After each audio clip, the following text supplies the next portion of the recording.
Hey guys, it's Sheila, and I'm here today with another episode of Recent Reads. This is the series where I just chat about the last 10 books that I read. It's pretty chill. I like to take a moment to chat about what I've read. Since I read a lot, I really enjoy reading.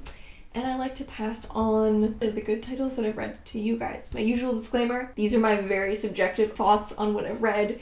I'm not making these videos to put any kind of value on these books, say which books are objectively good, which books are worth reading, or which books are important. All books bring about value to someone. So how much I enjoy a book is kind of meaningless, really, because my opinion is really only that important to me. My other little disclaimer is that I am so behind on filming these videos. This is my second one I filmed today because I was literally 2 whole Recent Reads behind. I read a lot of these while I was traveling. A few of them I don't remember so well, or I forgot to take notes on them, or I read them a really long time ago. So I'm sorry for that. I'm sorry if the content is a little bit thin. I'm doing my best. Let's get started. So first up I read Boulder by Eva Baltasar. I had actually also read her other book. I think she has another one that just came out, or it just came out in English, I guess. Her other book, Permafrost, last year, and I forgot to cover it in a Recent Reads actually. That one was more of just like a slice of life following Spanish girl who's a lesbian, and it's just kind of about her life, but I really enjoyed it. So this one, Boulder, we follow a woman who works on a ship, and I think they're in South America at the beginning, and she meets this, are they Icelandic? I think so. Icelandic. I don't have the book with me because I read it on my reader. This Icelandic woman, and they fall madly in love, and then they move to Iceland together, as lesbians do. And it's about their relationship, and this other woman really wants a child. The main character doesn't really want one. I really enjoyed this. I thought the narrator had a very fascinating inner world. I was really intrigued by her character and the way she saw things, and sometimes the way she saw things was really problematic, but it was really interesting and it was really rawly depicted. The storytelling is both really intense and really efficient. This is a super short book. I think it's a novella even, but I feel like it covered so much emotional ground in such a short page count. And so much is said in the blank spaces, you know. We get a lot of time skips, and I feel like I've never seen time skips done so well. So much is said by just this blank space. Like, you cut to maybe a year later, and it feels like so much was said and was expressed in that blank space. So yeah, this was really, really well done, and I feel like she's definitely turned into kind of a must-read author for me, especially because her works are so short. And I love reading translated fiction, and I love reading lesbian fiction, so translated lesbian fiction is way up there for me. So then I read How Should a Person Be by Sheila Heti. I read my first Sheila Heti book, which is her newest book, Alphabetical Diaries. A little bit before this one, I covered it in the previous Recent Reads. So I was very excited to go read more of her work. This book is kind of exactly what it sounds like. It's about kind of an auto-fiction about the main character trying to figure out how a person should be, basically. So it's a very vulnerable, honest, and frank book. It's quite literal in its exploration of its core theme, and it's quite honest in how it approaches, and it's quite playful. The form is quite playful in a way that I really enjoyed. I really enjoyed these kind of more playful, shifty forms. I thought this was philosophical, but it was in kind of a naive way. The narrator is open to her own confusion, and that's kind of what's driving the reflection, rather than what's driving this philosophical tone being this sense of, I have already lived and I figured it out. It's, I haven't yet lived and I haven't yet figured it out. I will say, I only gave this 3.5, and I don't remember what I didn't like about it. I do remember that there were things that I didn't really like, and I don't really remember what they were. I didn't write down in my notes. I only wrote positive things in my notes, but I know there were some things that kind of made it not a favorite for me, but I don't remember what they were, so.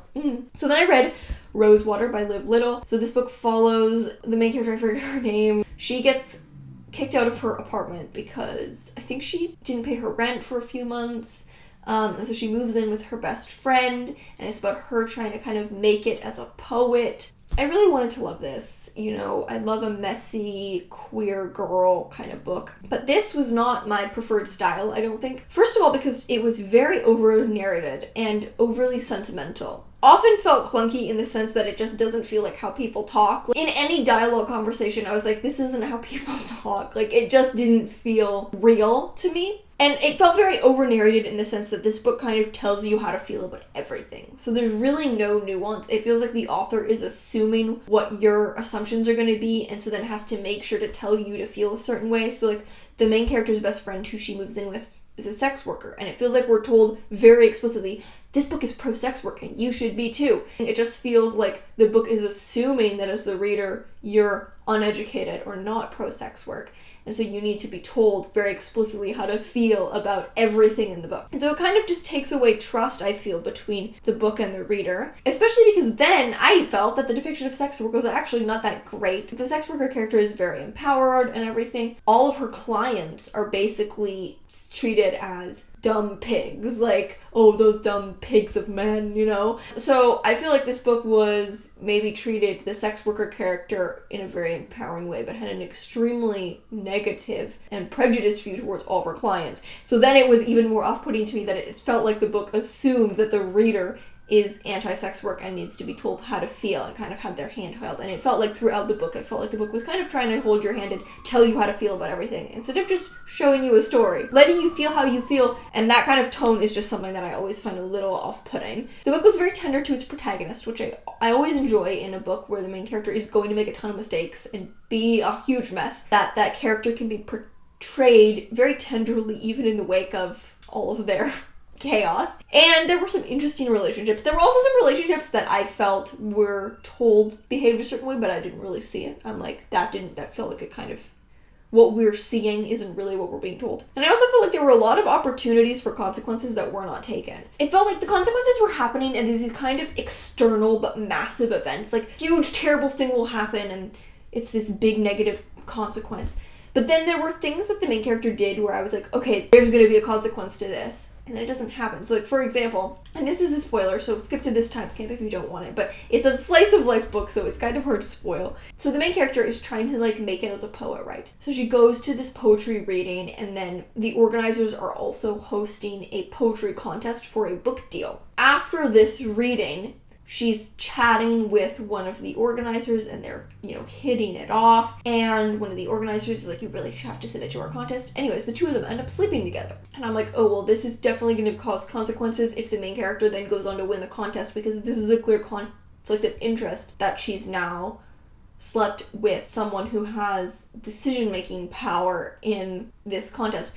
But that didn't happen. The character that she had hooked up with, they don't end up having like an ongoing romantic connection. There are just a few points where I was like, oh, there could be consequences here, but they aren't played out. So unfortunately, this was pretty underwhelming to me because of the narrative style. Just didn't feel like it put any trust in the reader. So then I read Solo Dance by Kitomi Lee. So this book follows a Taiwanese lesbian who is living in Japan, in Tokyo. And she was like a victim of corrective rape as a teenager. And so she's still kind of bearing that trauma. And she's very depressed and traumatized. And so she kind of decides that she's going to end her life, but she's going to kind of, travel the world one time before she does. It's a very intense book. I mean, overall, I thought that this was very well done. There were definitely points where the character decision-making didn't necessarily track for me, but I do sometimes think in translated fiction you are reading a book that is written from a completely different cultural perspective, and so sometimes the character decision making is not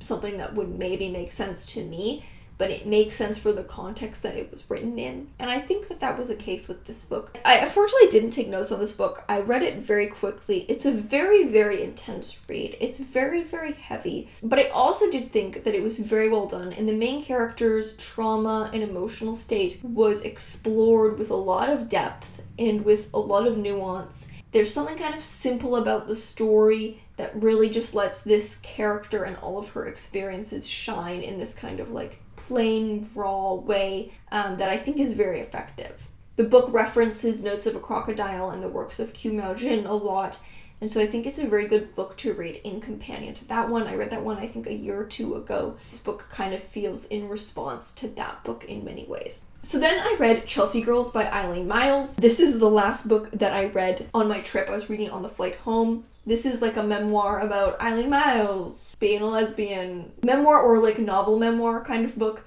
So it's very nonlinear.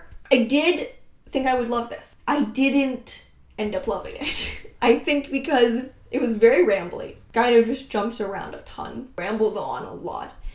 It's also, for a lesbian novel, it's very focused on men. Like, there's way more focus on the relationships she had with men before she came out than relationships she had with women. It's not that that's a problem. It's not like it's a problem to write about, compulsory heterosexuality and relationships that lesbians might have with men before they realize that they're lesbians. That's fine. It just felt like the book did really center her relationships with men in a way that I guess maybe it just wasn't what I was expecting and not what I wanted to read about. I don't know, maybe that's completely personal. But however, this did have some moments of incredible insight. It definitely had its moments where it was very insightful. So it was kind of just these little nuggets of brilliance kind of hidden in what was overall a bit jumbled to me, which was too bad because I really thought that Eileen Myles was going to be like one of my new favorite authors. I'd never read her before, but I just was like, I can't wait to get into Eileen Myles.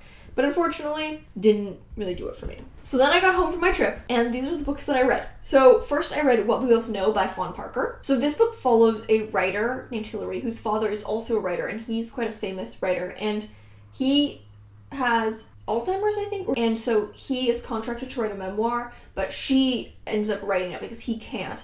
And through all the research for the memoir, she starts to learn that maybe her dad was not as good a person as people would think. So as she's diving into her father's past and as well as her paths, she starts to kind of piece together some very dark things that may have happened in her family. She still is contracted to ghostwrite this memoir about her father and kind of celebrate his career in that sense. This was very dark and very foreboding. It's very psychological. The main character has a really interesting inner world, and seeing how she faces this turmoil of this decision as she's kind of confronted with this choice to either preserve her father's legacy or also expose the truth, and how this is going to interact with her own grieving is really, really fascinating. And it's so fascinating because the main character has such an interesting inner world, and she's such a psychologically compelling character. It's a very subtextual book. It's disturbing, but not necessarily for what happens. Definitely disturbing, but kind of more like a quiet, eerie way. It's not like a horror or anything. Very subtextual book. I think it really does let you read between the lines as you're following along this character as she's piecing together the truth. You're kind of also allowed to piece things together. Then I read A Good Happy Girl by Marissa Higgins, which was one of my most anticipated books of the year because this is like my favorite type of book. Messy girl lesbian fiction. This was one of my most anticipated books of the year. It follows a woman who starts dating a married couple named, what are their names? Catherine and Katrina, and they kind of almost have this weird twins who talk in unison kind of situation, but they're not twins, they're wives. I had complicated feelings on this book. I really thought I would love it. I did enjoy this, and the relationship and dynamics and backstory were really interesting. And there was also some stuff in here that I was like, only a lesbian would know. This is insider knowledge. I think for me, this fell a little flat because there just wasn't enough heat. We have this central relationship dynamic that is prime for emotional conflict, but it just felt a little flat. There wasn't a lot of emotion, strong emotion emanating off the page. And I also think that this type of book, weird, gross girl fiction, is getting a little tired. Not that it can't still be well done. It definitely can still be well done, but you really have to earn it, and you really have to earn it with genuinely original character dynamics that feel really specific and really well drawn, because at this point we've all seen the weird gross girl who can't have a normal relationship and has weird gross hygiene habits and is either dating a couple or an older person. Like, we've seen it. It's a big pocket of literary fiction now, and I like it, but it's getting a little overdone. This one, I thought maybe it would be fresh because it was about a lesbian dynamic, which I'm always here for. The characters and relationships just didn't have enough heat to them, and so it was just hard to feel the full impact of that. I don't know. I really enjoyed this. I just wish it had been dialed up a bit more. Like, if you're gonna write a weird ghost girl book, go all out. These aren't subtle books. They're not really meant to be subtle books. They're kind of extreme. And so here we had kind of an extreme character with kind of an extreme situation, but yet it also fell kind of flat. It didn't really feel extreme. Then I read Your Driver is Waiting by Priya, which I'm gonna say right now was probably my favorite book of this video. Very excited about this one. So this book is set in an unnamed city that I think is probably Toronto. We don't know. Mystery city. And we follow the main character, Damani. And so she's kind of living, paycheck to paycheck, working as a rideshare driver. And so she ends up beginning a relationship with someone that she drives, Jolene. Things spiral. They really spiral. This was fantastic, okay? I really love this. This had been something I've been wanting to pick up for a really, really long time, and I loved it. Actually, probably even more than I thought I would. The setting here is both general in that it kind of could be any city, but like I'm pretty sure it's Toronto. But it's also very specific at the same time. So it kind of creates this almost surreal tone while also being hyper-realistic. It's so hyper-real that it's a bit surreal, and it's so surreal that it's like hyper-real, you know? Like everything that's happening could happen. Like it all feels extremely realistic, but it's written with this intensity. I really enjoyed that aspect, and I don't know if I'm explaining it well, but if you've read it, you get it. The main character is really interesting. And this had what I wanted from a good happy girl, in that there's heat. There's so much heat. There's intensity on every single page. I think the pacing was just a little odd. The relationship starts so late in the book, and then things spiral and go horribly wrong after they've been on like one date. And especially because the first third of the book, we kind of just follow Damani daily routine, kind of, before really an inciting incident. And so I don't know why that relationship wasn't brought in a bit earlier so it could slow burn a little bit more, you know? Everything spirals, and it just feels like that incident would have, I mean, it's a very impactful incident, but I feel like it would have had even more impact if that relationship had just been given a little more time to take root. The characters had time to develop more genuine feelings for each other rather than just an initial attraction, which was very strong, but still, like, they've seen each other 2 times. I really, really enjoyed this, but I think that was just one thing that I felt like could have made what was a really intense, really impactful plot even more impactful. Then I read Silver Repetition by Lily Wang, who is a poet whose poetry I really enjoy, and you guys know my favorite genre is fiction written by poets. This is a looping, formatively playful coming-of-age story about a girl whose family immigrates from China to Canada when she's young, and it's about her relationship with her sister, various relationships she has. I don't know, it's a bit impressionistic, very playful. I wouldn't say it's like formatively playful, but the tone is very melancholic. There's something both light and very sorrowful about it. I think because the scope is so tight, we're really tightly focused on this girl and her life. And there's something in it that just feels very lived in. And it's like a little fantastical at times because the form is so playful, but yet it also feels really lived in and really genuine and really quiet at the same time. So there's a balance of a lot of different emotions happening that feel really poignant. In many ways, it kind of feels like it's at that intersection between novel and poem, which is really hard to pull off.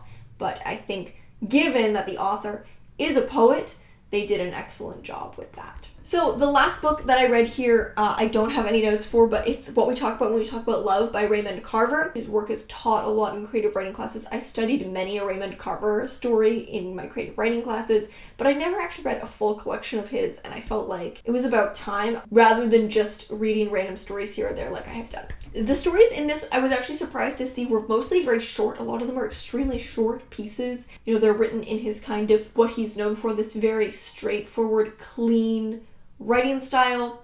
The stories are usually very quiet. They're usually focused around kind of everyday middle-class Americans.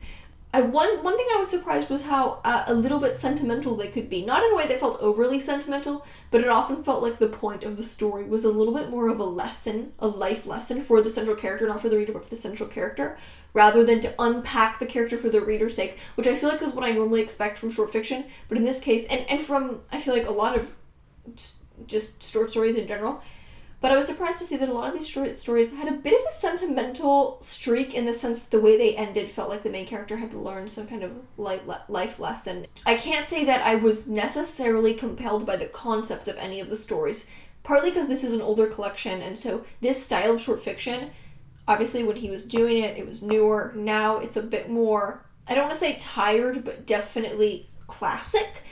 And I usually like things that feel a bit more fresh, a bit more inventive, a bit more contemporary. So this isn't my normal style of short fiction for that reason, but I could definitely see the skill in the craft. Absolutely. My favorite Carver story is still Cathedral, which is not in this collection, but definitely a very well-written collection that is actually very quick and easy to read because the stories are all so efficient. That's really what I took away, was how efficient he is in these stories. It's quite impressive. So that's all for this episode of Recent Reads. Thank you guys so much for watching. It may be a really long time before you see this video because, as I said at the beginning, I'm really behind on these videos and on YouTube in general. I have not really had any time to film or plan anything. I sat down today with a chance to film and I have nothing else scripted, so I just filmed these recent. I would love to get some actual content to you guys soon, but it's been so busy, and I'm also moving relatively soon. Until then, have some recent reads. So that's all for this video. Thank you guys so much for watching, and I'll see you in another video. Bye!